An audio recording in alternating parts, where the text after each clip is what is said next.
Edo at Reyna namasyal sa tabing dagat. Bago ko ipagpatuloy ang maikling reaction video na ito, hiling ko na tapusin ang panunood nito para malaman ang nilalaman nito, at kung bago ka pa lang sa munting channel na ito, paki-subscribe naman. Maraming salamat. Isang mapagpalang araw sa inyong lahat mga kalingap. Dahil nga sa pagkita-kita ng Kalingap Angels kasama si Reyna na nakipag-bonding sa mga ibang Kalingap Angels, kung ating mapapansin ay talagang hindi papatalo si Reyna. Dalagang-dalaga na ito sa suot niyang damit at napakaganda ni Reyna. Kung mapapansin nga natin sa video ay napatingin pa at napatitig ang apat na Kalingap Angels kay Reyna. Marahil ay siguro ay nagandahan ito kay Reyna. Nakikipagsabayan na rin si Reyna sa kanila.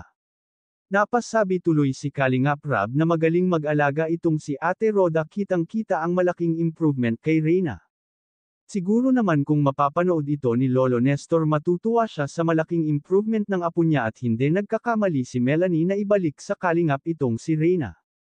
Dumako naman tayo kay Edo. Kung mapapansin nga natin, nasa likod lang si Edo at nakatingin kay Reyna. Hanggang sa tabing dagat ay nandun din si Edo na nakabantay kay Reyna.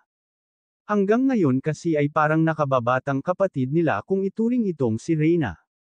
Kahit nga off-cam ay dinadalaw talaga ni Edo si Reyna sa bahay ni Ate Rhoda. Kinukumusta niya ito at dinadalhan ng prutas.